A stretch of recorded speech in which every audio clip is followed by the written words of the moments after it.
ইব্রাহিম খলিলুল্লাহর ইন্তেকালের সময় ঘনিয়ে গেল। আজরাইল এসে বলল, ইব্রাহিম, প্রভু পাঠিয়েছে আপনাকে নিয়ে যাওয়ার জন্য, জান কবজ করব আমি এখন। ইব্রাহিম আলাইহিস সালাম বলেন, ওহে আজরাইল, মালিকের কাছে যায় বলো কোন বন্ধু কি কোন বন্ধুর জান কবজ করে। ইব্রাহিম আলাইহিস সালাম এই কথা বলে দেওয়ার পরে আজরাইল চলে গেছে। যা বলতেছে, হে রব, কার কাছে পাঠাইলা? তোমার খলিল তো বলে খলিল কি খলিলের জান কবজ করে। হযরত ইব্রাহিম আলাইহিস সালামের কথা শুনে আল্লাহ ডাক দেয়, বলেন, আজরাইল, আমার ইব্রাহিমের কাছে যায় বলো কোন বন্ধু বন্ধুকে ডাকলে কি বন্ধু না আসে? সুবহানাল্লাহ। আমার নবী ইন্তেকাল করবে, আল্লাহ জিব্রাইলকে পাঠাইলেন 3 দিন। ও জিব্রাইল, খবর না আমার নবী কেমন আছে। জিব্রাইল আসলেন, বাবে জিব্রাইল দিয়ে 4th দিন জিব্রাইল এবং আজরাইল আসছে।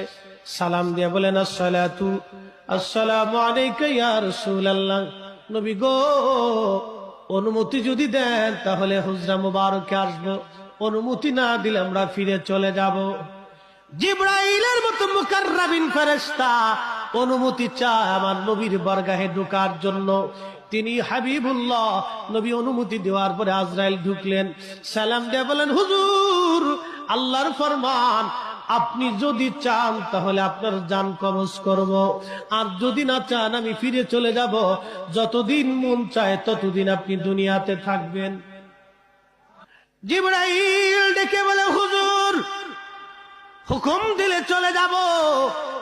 নবীজি আমার ডেকে বললেন, জিব্রাইল, আল্লাহর ফয়সালা কি রকম? বলে, হ্যাঁ নবী, যদি থাকতে চান যতদিন মন চায় আপনি থাকবেন। নবী গো, আল্লাহর হুকুম, যতদিন মন চায় আপনি ততদিন থাকবেন। তবে ইয়া নবী আল্লাহ, আপনার মাশুক, আপনার আল্লাহ আপনার দিদারে আগ্রহী হয়ে আছে। নবীজি চোখের পানি ছেড়ে দিয়ে বলেন, জিব্রাইল রে, দেরি কইরো না, তাড়াতাড়ি নিয়ে চলো, আর দুনিয়াতে থাকবো না, আমি আমার মাশুকের দিদারে রওনা হয়ে যাব। ঠিক এমন সময় আজরাইল বক্ষ মুবারকে হাত রাখছে। নবীজি কেঁদে ফেলে দিয়ে বলেন, আজরাইল, আস্তে ধরো, বড় মোর কষ্ট হচ্ছে। আজরাইল বলেন, হুজুর, সৃষ্টির মধ্যে এত বড় আহসান আমি কারো জান কবজ করি নাই, কারো করব কি না নবী গো। তবে হুজুর, আপনার জান কবজের বেলায় আল্লাহ আমাকে সতর্ক করে দিয়েছে, যদি ভুল হয় আমি আজরাইলের জিন্দেগি বরবাদ হয়ে যাবে, কারণ আপনি নবী হাবিবুল্লাহ, আল্লাহর